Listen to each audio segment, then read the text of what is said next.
नमस्कार दोस्तों, Indian civil servant के इस यूट्यूब चैनल में आप सभी का स्वागत है।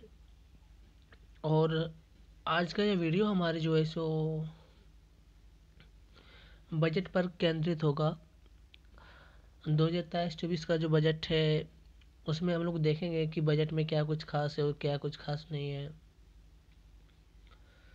मतलब इसमें देखेंगे कि हम लोग बजट में किसको क्या फ़ायदा हुआ, किसको क्या नुकसान हुआ, या फिर बोलें तो बजट में किसको क्या विशेष सुविधा दिया गया है और किस में कितना निवेश किया गया और किस में कितना निवेश नहीं किया गया है।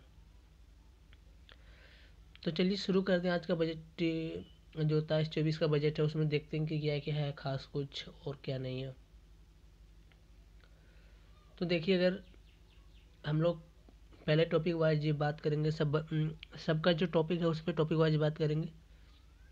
उसके बाद थोड़ा डिटेल में जाने का भी प्रयास करेंगे। तो अगर बात करें, सबसे पहले हमारा टॉपिक कृषि से है। तो कृषि में क्या कुछ खास है उस पर थोड़ा डिस्कस कर लेते हैं। देखिए, कृषि और सहकारिता की बात करें तो इसमें हम लोग पहला टॉपिक देखिए हमारा कृषि और सहकारिता से। तो देखिए, इसमें डिजिटल सार्वजनिक और जो अवसंरचना का निर्माण है उसमें क्या कुछ खास है। तो देखिए, किसानों के लिए सुलभ, समावेशी और शिक्षाप्रद समाधान किया गया है। मतलब किसानों के लिए जो है समावेश का वो है, जो उसमें कैसे समावेशी का निवेश किया जा सकता है, उसके लिए शिक्षा का जो समाधान किया गया है इस बार। फिर देखिए अगला है कि कृषि गति वर्धक कोष की स्थापना किया गया है। मतलब ग्रामीण क्षेत्रों में जो नवाचार है और जो स्टार्टअप है उसको प्रोत्साहित करने के लिए कृषि का जो कुछ कोष होता है, कुछ खर्चे आएंगे, उसका स्थापना किया गया है। फिर अगला टॉपिक है कि एनबीपी बागवानी और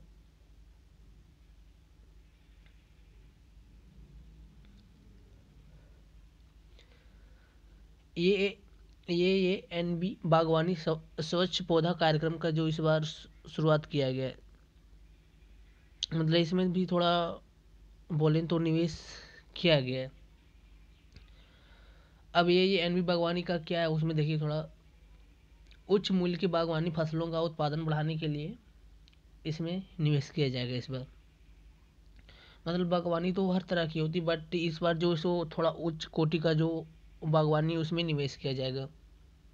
फिर बोलें तो कृषि में की लक्षित निधन।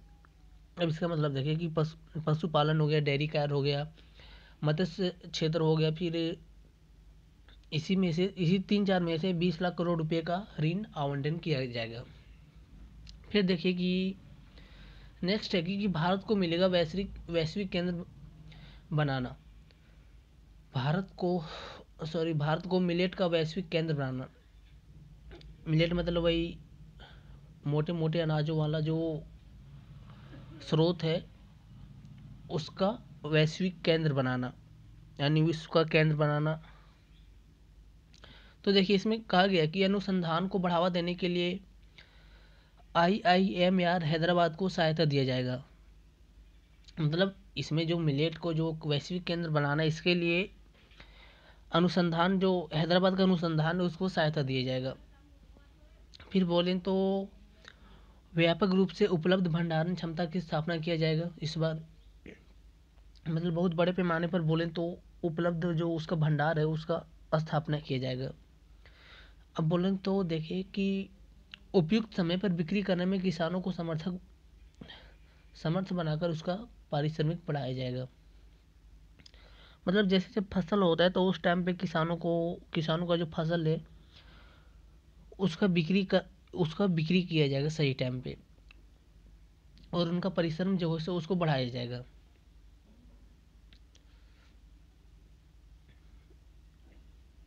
हम देखिए नेक्स्ट टॉपिक है कि हमारा स्वास्थ्य पे क्या इस बार कुछ खास होने वाला है। तो देखिए, स्वास्थ्य के बारे में थोड़ा बात करें तो देखिए कि 157 नए नर्सिंग कॉलेज स्थापित किया जाएगा। इस बार का जो लक्ष्य है वो 157 नए नर्सिंग कॉलेज का स्थापना करना है। फिर देखिए दूसरा है कि सिकल सेल एनीमिया उन्मूलन मिशन शुरू करना है। मतलब इस बार जो है सिकल सेल का एनीमिया उन्मूलन, एनीमिया जो बीमारी है उसका उन्मूलन का मिशन शुरू किया जाएगा।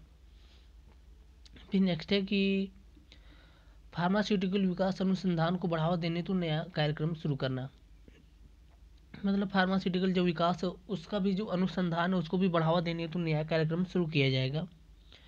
फिर नेक्स्ट है कि ICMAR की चुनिंदा प्रयोगशालाओं में सुविधाओं के जरिए सरकारी और निजी संयुक्त चिकित्सा अनुसंधान को प्रोत्साहित करना, मतलब ICMR की जो है वो कुछ चुने हुए प्रयोगशालाओं की बात करें तो उनके जरिए सरकारी और निजी संयुक्त अनुसंधान को प्रोत्साहित करना है। फिर नेक्स्ट है कि स्वास्थ्य और शिक्षा पर व्यय में वृद्धि का जो GDP है उसमें कुछ बात किया गया। तो देखिए हेल्थ में 1.4 है और इसमें फिर 2.1 है। फिर एजुकेशन में देखिए 2.1 और 2.8 है और फिर 2.9 है। अब शिक्षा और कौशल की बात करते हैं। तो देखिए जिला शिक्षा और प्रशिक्षण संस्थानों के जरिए शिक्षक का प्रशिक्षण का पुनरुद्धार किया जाएगा, मतलब जो डिस्ट्रिक्ट लेवल पर टीचर है और जो उसका प्रशिक्षण संस्थान है उनके जरिए शिक्षक प्रशिक्षण का पुरस्कार वितरण किया जाएगा, इस बार से उनका पुनरुद्धार किया जाएगा। फिर बोले तो बच्चों और किशोरों के लिए राष्ट्रीय डिजिटल पुस्तकालय की स्थापना किया जाएगा, मतलब बच्चों के लिए भी और वयस्क लोगों के लिए भी राष्ट्रीय डिजिटल पुस्तकालय की स्थापना किया जाएगा। फिर नेक्स्ट है कि पंचायत और वार्ड स्तर पर पुस्तकालय खोलने के लिए राज्य को प्रोत्साहित करना, मतलब गांव में जो पंचायत है और जो वार्ड होता है उस स्तर पर बोलें तो लाइब्रेरी खोलने के लिए राज्य को प्रोत्साहित करना है इस बार से। फिर नेक्स्ट है कि सभी के लिए सुविधाएं, देखिए अब सभी के लिए सुविधाएं मतलब उसमें सभी लोगों को क्या क्या मिलेगा इस बार। तो देखिए पहला है कि ग्रामीण घरों को 9 करोड़ पेयजल कनेक्शन दिया जाएगा, इस बार का लक्ष्य है। तो ग्रामीण घरों को 9 करोड़ पेयजल का कनेक्शन दिया जाएगा। फिर नेक्स्ट है कि AMBM के तहत 11.7 करोड़ पारिवारिक शौचालय बनाए जाएंगे, नहीं बनाए गए हैं, ये लिखा है यहाँ पे।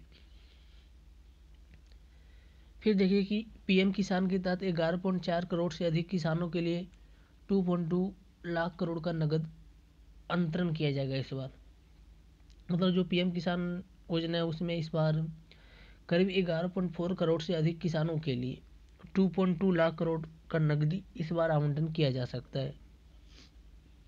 फिर है कि PMSBI से और जो PMJY के तहत 44.6 करोड़ व्यक्तियों के लिए बीमा कवर इस बार किया जाएगा, मतलब जो PMBY और जो PMJY योजना है उसके तहत जो है सो 44.6 करोड़ व्यक्तियों के लिए बीमा का जो कवर किया जाएगा इस बार से।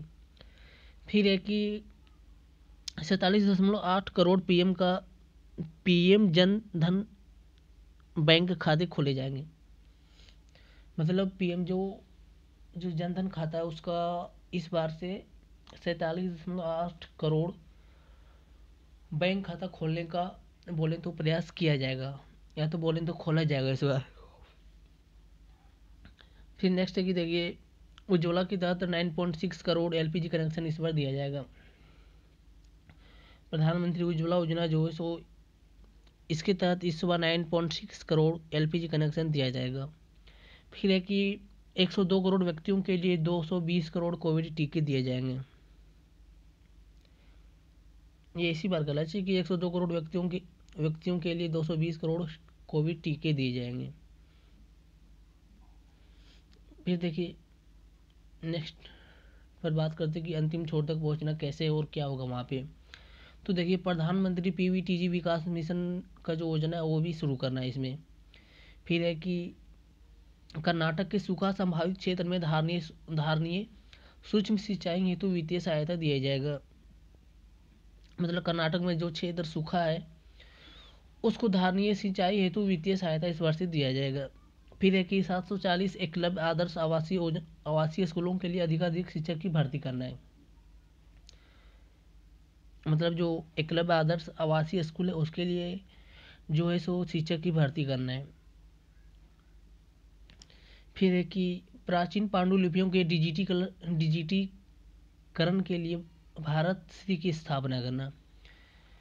मतलब प्राचीन पांडुलिपि जो है उसका डिजिटलीकरण के लिए जो भारत श्री योजना है उसका स्थापना करना है, या तो बोले तो वो जो मेन उद्देश्य भारत श्री उसका स्थापना करना है।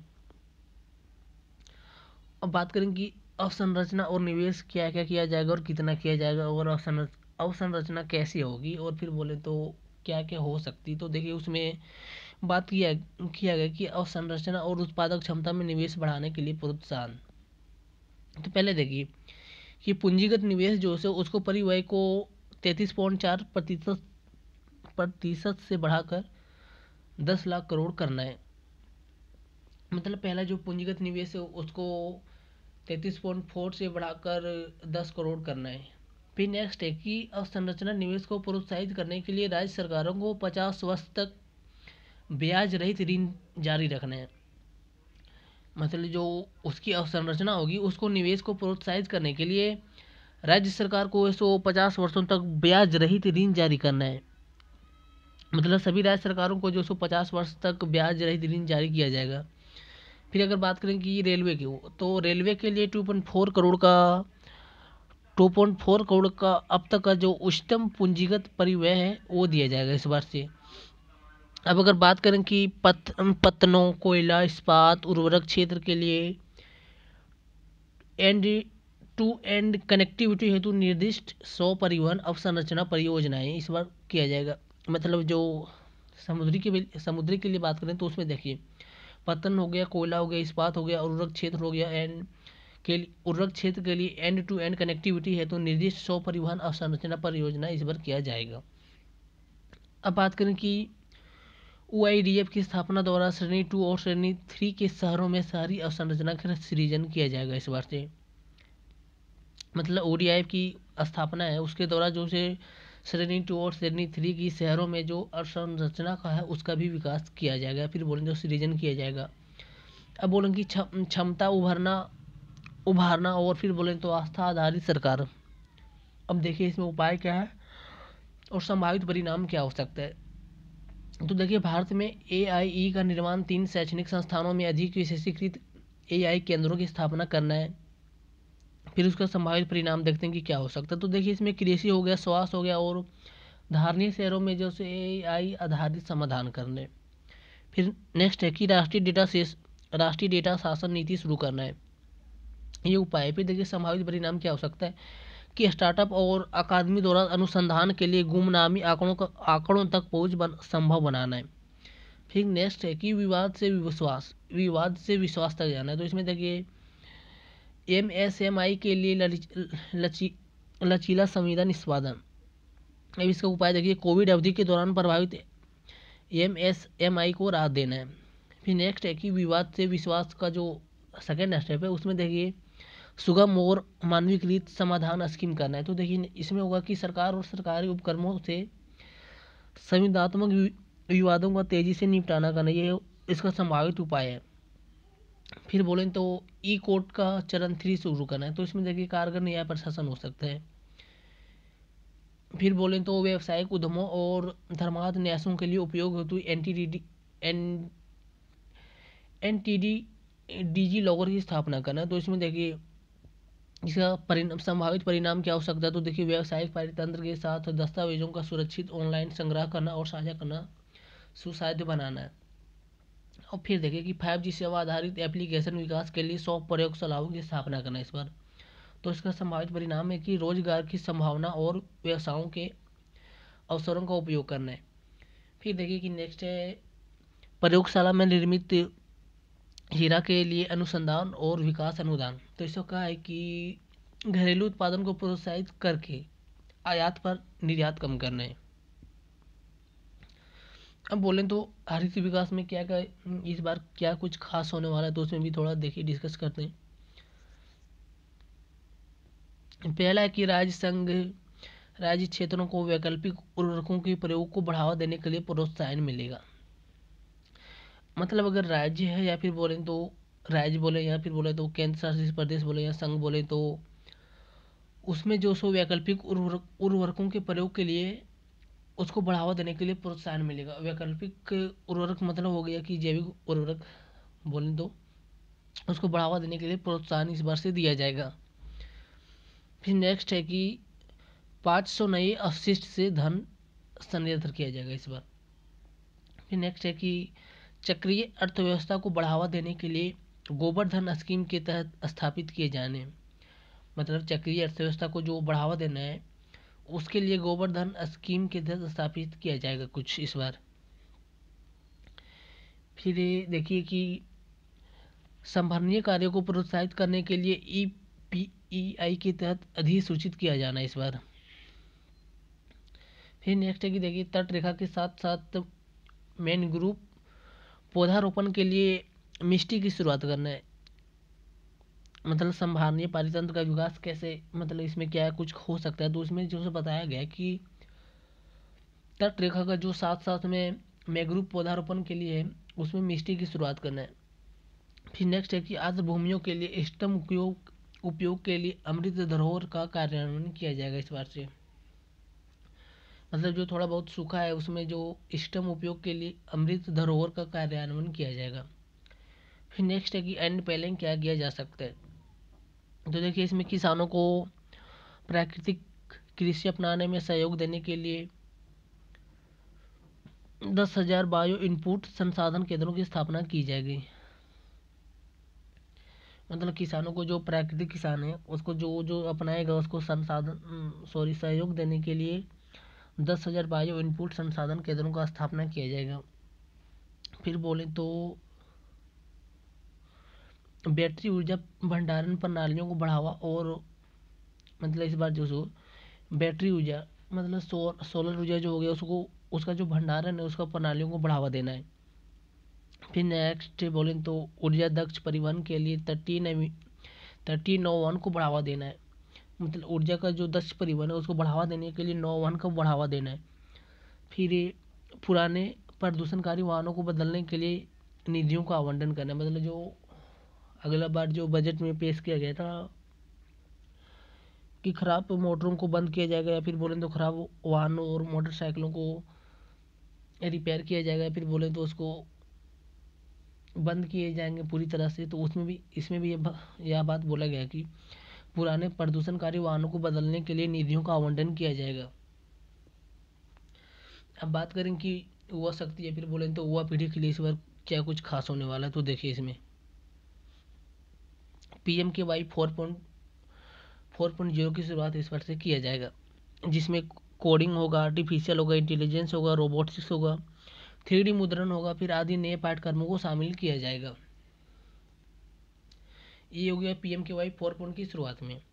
अब देखिए पर्यटन क्षेत्र को बढ़ावा देने के लिए क्या उपाय किए जा सकते हैं इस बार। तो देखिए घरेलू और विदेशी पर्यटकों के लिए एक पूर्ण पैकेज के अंतर्गत चुनौती प्रकृति से चुने गए कम से कम 50 गंतव्यों को विकसित किया जाना है, मतलब इस बार जो घरेलू और विदेशी मतलब दोनों घरेलू और विदेशी पर्यटकों के लिए एक पूर्ण पैकेज का अंतर्गत चुनौती प्रकृति से चुने गए कम से कम 50 गंतव्यों को विकसित किया जाना है। फिर नेक्स्ट है कि यूनिट मॉल स्थापित करने के लिए राज्यों को प्रोत्साहित करना है। तो यूनिट मॉल में देखिए कि ODOP हो गया, फिर GI हो गया, फिर हो गया हस्तशिल्प और उत्पादों के संवर्धन और विक्रय को बढ़ावा दिया जाएगा। अब देखते हैं कि वित्तीय क्षेत्र में क्या कुछ खास होने वाला है। तो देखिए कि अगर वित्तीय क्षेत्र की मैं बात करें तो इसमें पहला देखिए कि ऋण देने में दक्षता लाना है और वित्तीय समावेशन को वित्तीय स्थिरता बढ़ावा देना है, मतलब ऋण देने में जो क्षेत्र है उसमें दक्षता लाना है, प्लस में वित्तीय समावेशन और वित्तीय स्थिरता को बढ़ावा देना है। फिर बात करेंगे केंद्रीय डाटा संसाधन केंद्र की स्थापना करना है, मतलब इसमें कंपनी अधिनियम के तहत जो प्रशासनिक कार्य है उसमें निष्पादन में तेजी आएगी। फिर MSMI के लिए जो है ऋण गारंटी स्कीम है उसको भी उसमें थोड़ा देखिए क्या बात किया गया। तो 2 लाख करोड़ का अतिरिक्त संपार्श्विक मुक्त गारंटी युक्त ऋण प्रदान करने के लिए संवर्धित स्कीम के तहत कॉर्पस निधि का विस्तार किया जाएगा। फिर नेक्स्ट है कि महिला सम्मान बचत पत्र, तो देखिए महिलाओं के लिए 2 लाख की राशि जमा करने की सुविधा के साथ 2 वर्ष की अवधि के लिए एक बार नई लघु बचत योजना भी किया जाएगा इस बार से। और देखिए वरिष्ठ नागरिकों के लिए क्या लाभ है। तो देखिए वरिष्ठ नागरिकों का बचत योजना के लिए अधिकतम जमा राशि को 15 लाख से बढ़ाकर 30 लाख कर दिया गया है। मतलब वरिष्ठ नागरिक का जो योजना बचत था उसका अधिकतम राशि 15 लाख से बढ़ाकर 30 लाख कर दिया गया। अब अगर बात करें क्या पहले क्या है, तो देखिए GIFT SIF MMC में व्यावसायिक क्रियाकलापों को बढ़ावा देने के लिए कुछ पहले किया जाएगा। फिर बात करें प्रतिभूति बाजारों में और जो शैक्षणिक प्रमाण देकर और अधिक प्रशिक्षित व्यवसायों को तैयार करना है। अब राजकोषीय प्रबंधन पर कुछ बात करते हैं। तो देखिए राज्यों को 50 वर्ष का ब्याज मुक्त ऋण दिया जाएगा इस वर्ष से, जिसे वर्ष 2023-24 के भीतर पूंजीगत व्यय पर खर्च किया जाना है। और बोलें तो राज्यों को ऋण का आंशिक भाग वास्तविक पूंजीगत व्यय बढ़ाने की शर्त पर दिया जाएगा। मतलब यह जो ऋण दिया जाएगा उसमें बोल रहा है कि राज्यों का ऋण और आंशिक भाग वास्तविक पूंजीगत व्यय बढ़ाने की शर्त पर दिया जाएगा। और परिव्यय के हिस्से राज्यों द्वारा शुरू किए गए अनेक सुधारों से संबंध होंगे। अब नेक्स्ट बात करते हैं कि राज्यों के लिए राजकोषीय घाटा GSDP का 3.5% मतलब 0.5% विद्युत क्षेत्रों के सुधारों के लिए संबद्ध किया गया है। अब राजकोषीय संकीर्ण पर बात करते हैं। तो वर्ष 2025-26 तक राजकोषीय घाटे को 4.5% से नीचे रखने का लक्ष्य है। मतलब 2025 और 26 तक राजकोषीय घाटे है उनको 4.5% से नीचे ही रखना है।